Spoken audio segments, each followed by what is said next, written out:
Thank you all very, very much. I personally am super happy with the contributions. I thought that was extremely exciting, also very diverse, so I'm not sure I can that quickly sum everything up, but maybe instead of doing that, I can also immediately open up to the audience if they wish to already contribute, if there are questions, either to one of the individual speakers or a general question about territory, site specificity, what we mean by physical space, territory, what is territory? See, I couldn't answer that, but you're allowed to ask that, and so on and so forth. Yeah, you can also just start with an observation. So I think at least 3 of our talks, the notion of access was mentioned somehow. So to get somewhere, or that there is an instance of a gatekeeper situation. For example, the islands are of course defined as being isolated, kind of, that you have to pursue a path that has another logic than the island, being on the island itself.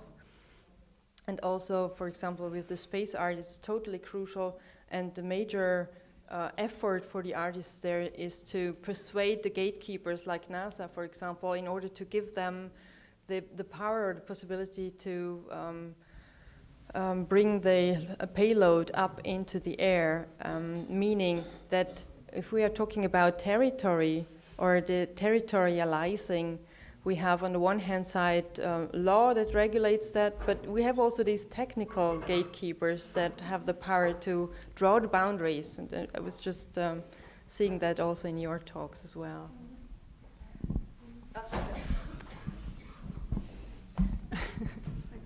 I have a question precisely about that, talking about these space artists and space art.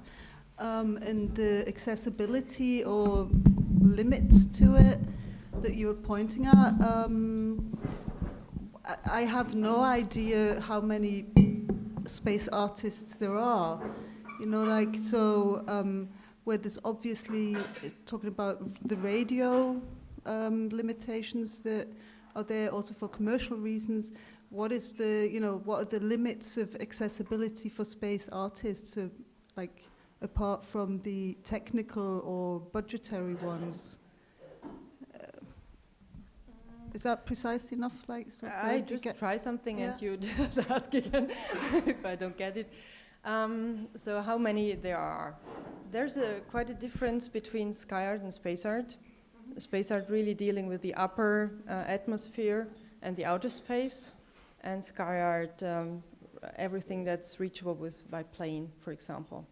I know about 15 to 20 sky artists and about 10 space artists. There might be many more, and many more have have submitted proposals to NASA, for example. But they allowed private persons to apply for the possibility to bring something into the air. I know that especially for NASA with the payloads.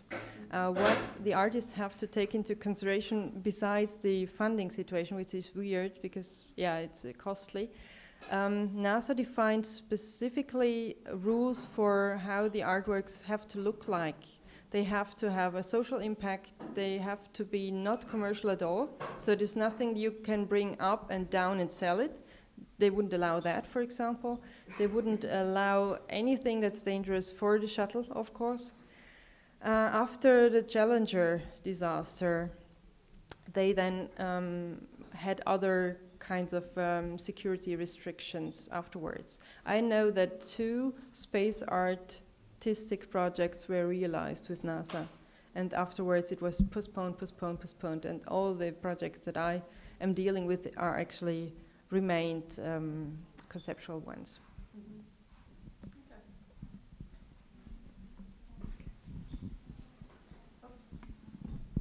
Thanks. Just raise your hand if you... Yeah. Inge, but they're probably not working just with NASA. I know for projects which were done together with the Russian space agency. That's true. So that's a border of my access to that. And you might have seen also that there are new initiatives with SpaceX, where Japanese art.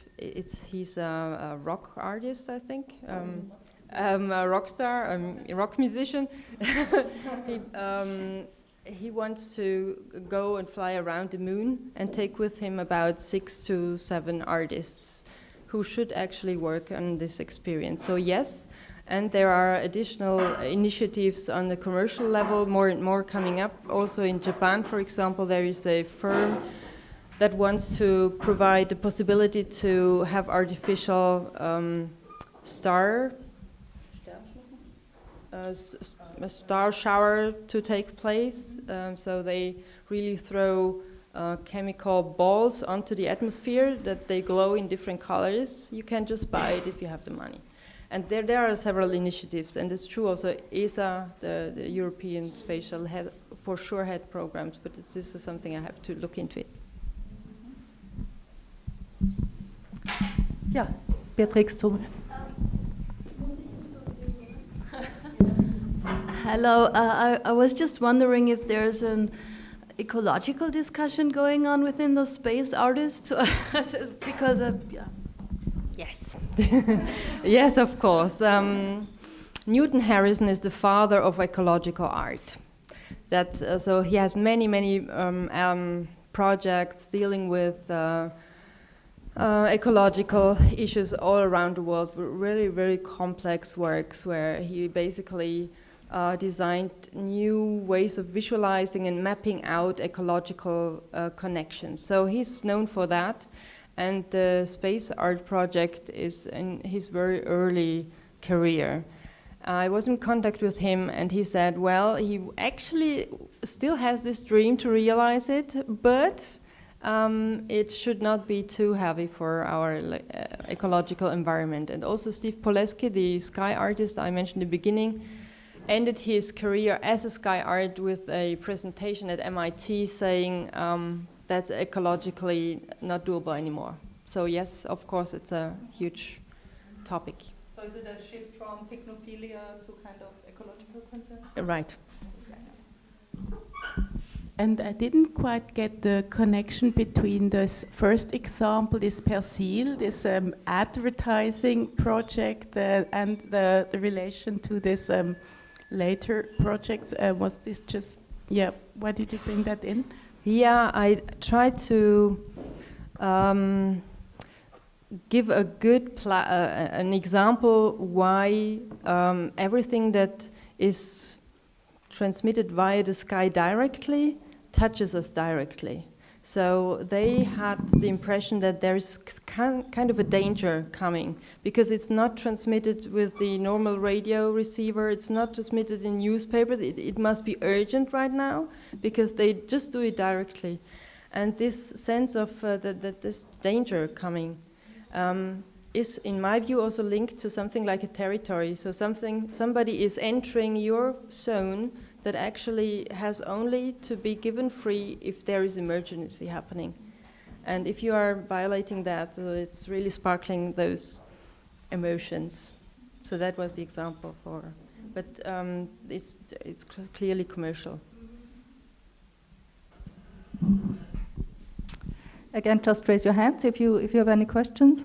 I wanted to maybe come back to the question of access that you were starting with, and ask also Beti and Dora about if the kind of simulation of open access and democratic access to space and site is important as a myth, and how privilege access and regulations are tendentially kind of, working in the background, of course.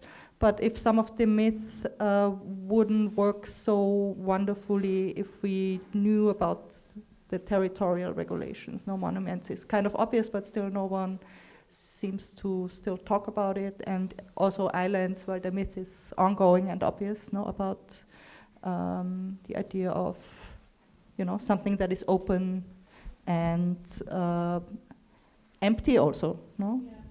Yeah, but I mean, the limitation of access is, of course, crucial also to islands. I mean, both in mythological or in fiction, and also in very real islands. I mean, that you can control islands very easily. I mean, that's why you have Gefängnis or prison islands or detention centers now for refugees. I mean, both the limitation of access control is important, and also of course, one of the theses of my book is that island travel started in the 18th century when the infrastructure and the transport means were created so that artists could travel to islands.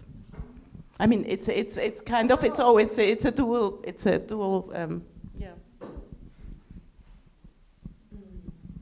I don't know what to say in regard to the monuments. You know, the thing is that we somehow don't have to limit the access because they're usually very far in some mountains or forests. So people really don't tend to really go there in masses or something like that. So that's somehow a natural protection to those for those monuments.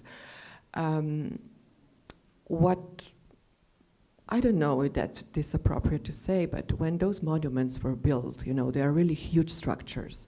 Usually what is shown is just this monumental, iconic piece that somehow, you know, reaches out towards the sky. But otherwise, these are really big complexes, which also have, I don't know, a museum there or something else. And usually they also have, you know, picnic spaces and things like that attached. So, you know, in a way, they were meant that people will go there and that they will be very accessible. And for some time, that was also happening, no? And then it stopped for a long time, but now again, somehow we have a sort of a revival of that.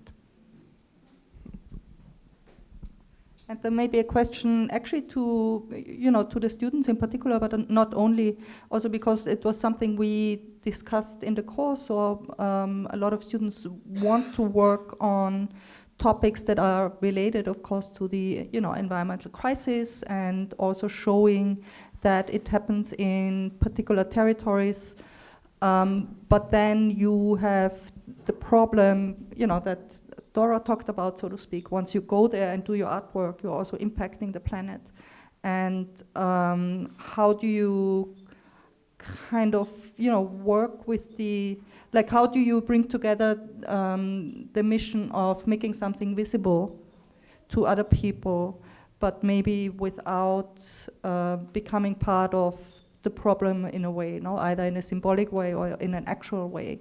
Like, how could that be done? Does it mean that you would only work with Google Earth, for example, if you do a project on something that is far away?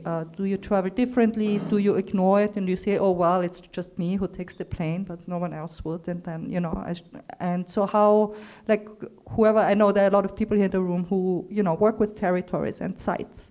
And so it's like an actual question, how do you conceptualize that in today's world? Also in terms of what materials you use, how you access stuff. And I see you thinking already. Be very interested to hear more.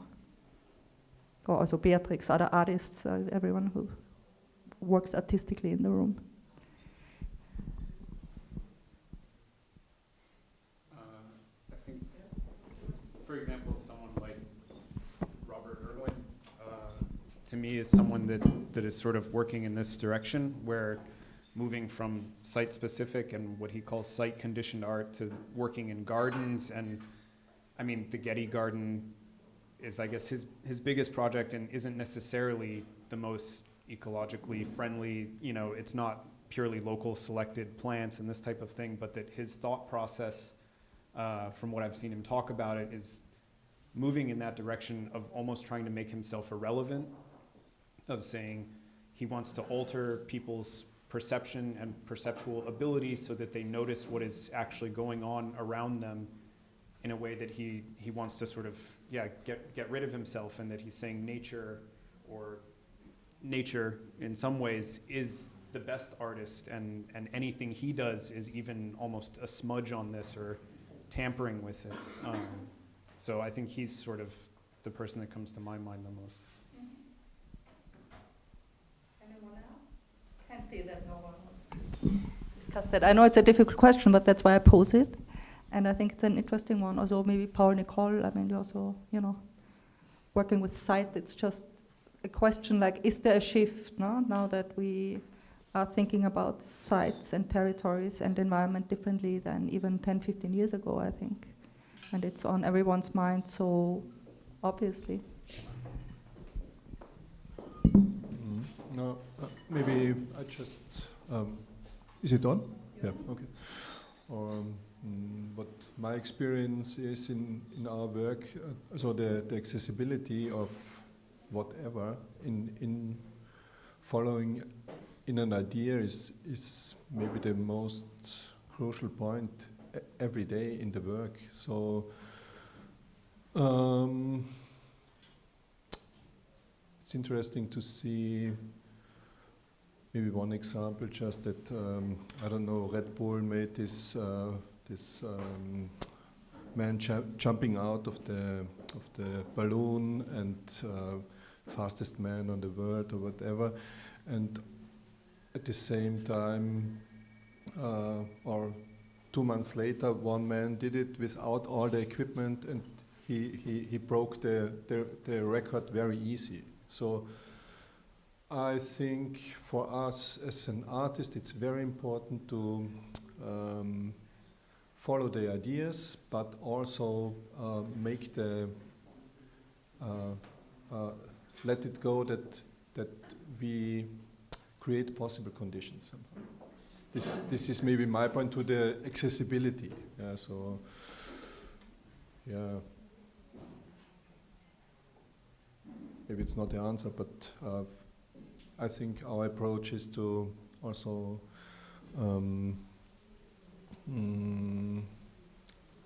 make conditions that we can work on our ideas. That's very important, I think. Just because of the discussion of space or whatever, you can reach it with the amateur equipment also, So I think, and this is very important also here, I think with the students, we often discuss conditions. There's often the question of budgets. We propose a project. The second question is, what is the budget? So in principle, the budget is 0, and start working and start to reach it somehow, I think. So maybe it's good that we have budget limitations. Yes, that's always good. Budget limitation is always good. I just like the expression homework instead of field work, but maybe it's a combination. So maybe it's really a extended homework. I mean, home does not mean it's only inside a house, right? Yeah, I also thought that was very nice and important. I don't know, you want to elaborate on it more? Or? Yeah, I think about it quite a lot, because there are now 200 biennials, and I mean, I work at ETH. We have a budget. I mean, we can. I mean, it's the reason. Why do you go somewhere, and what can you find out by going there? And wouldn't it be rather better to stay home sometimes and go to the library, or think about the reasons why you want to go somewhere? I mean, I think, yeah, that's. I think it's. And also, what can you bring to a place by going there? I mean, so, or, yeah, what's the impact to have, or the damage that you have when going to a place? I mean, that's...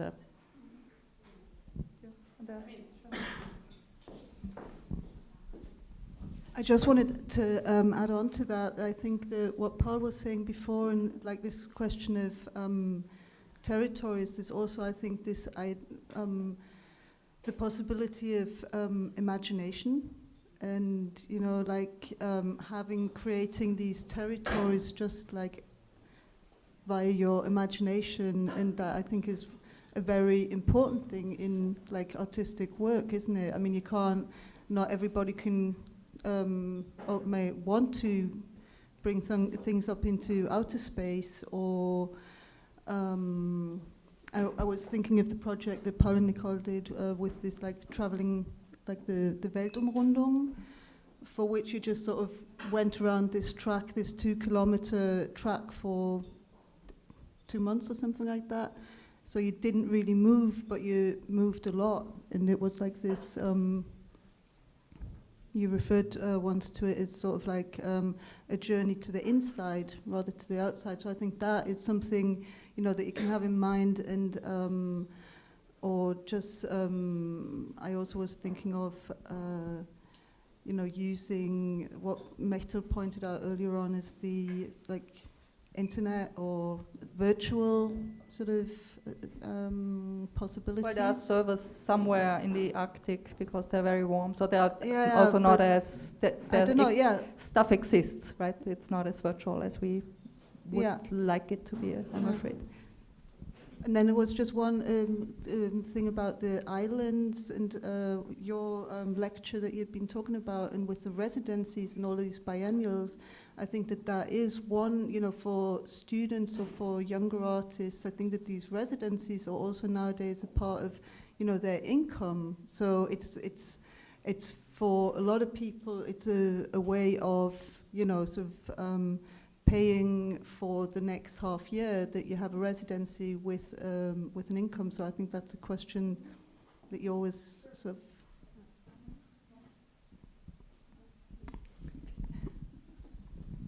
Now you already have termini like residence art, you know, which is art. Yeah, of course, already for some time. You know, the other topic that I do is actually exhibitions and the curatorial system.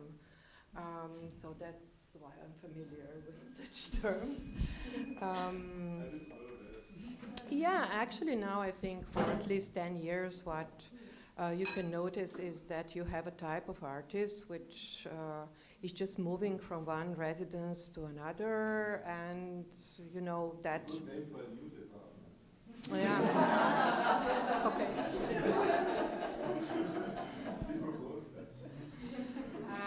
And yeah, of course, that brings to very specific art now, which is done then everywhere, or it's completely also displaced. And I mean, I'm not maybe a case to follow, but I really limit myself. I travel quite little, maybe just sometimes a year, but that is because, you know, I somehow realize that if I travel a lot, I just don't work well. I don't have the concentration, because this constant traveling, this really brings me into a state of hype where I'm completely detached, you know, with what I would really like to work on and concentrate on, so I'm really not doing that.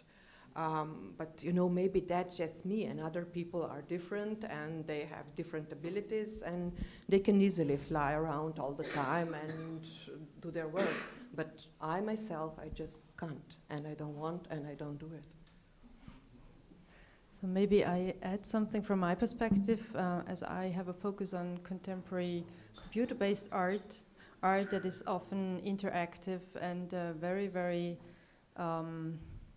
close to breakdowns, and that does often not survive the next software update. So there I have really the impression that I'm thrown back into the Renaissance times, where it was absolutely crucial to get to the original, to travel to the original, because it might be in this version only for a week at the festival, and then afterwards it's just gone, or not there in this installation, in this kind of installation, or this kind of constellation. So there I really, in order to secure my positivistic base of my research, I feel the necessity to move quite around. So that's a little strange, because, and also as an art historian trained in a traditional way, I was always told that it's better to see the original. In order to prevent or to make sure that I'm not dealing then with too much imagination, that's necessary, and I think it's important to open up the space for that. But on the other hand side, in order to have a correction mode, not to build too many myths, around something I haven't seen directly, I always say, well, it's important to go to the original. On the other hand side, I see the tension because no step of ours is innocent anymore, not one, and that's really kind of weird situation. Yeah, and that brings us back, to also the question of authenticity. Is there anything authentic if I go to that place? Or are we already, coming with all our expectations and myths anyway? And what is there to experience once we're there, right? The so-called there that might never exist. And so I think it is important also for artists in particular to think it through very clearly before they work with sites and territories, because, there's so much going on, the expansion in social media, where is the site, what is going on, and who is the audience of the site, and how can I even then transmit it once I was there as an artist. And so it's also something we discussed a bit in the course. And again, I'm looking if anyone wants to contribute. We have a couple more minutes, maybe, I don't know.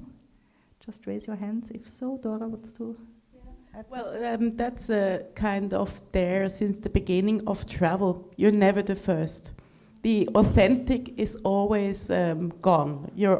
This belatedness is a feature, and you come with the images, and you come with the expectations, and I think the work is then to deal with that expectation and the preconceptions that you have, and the search for the authentic, which is already lost. I mean, that's a feature of travel writing, it's a feature of ethnography, it's a feature of, pretty narratives.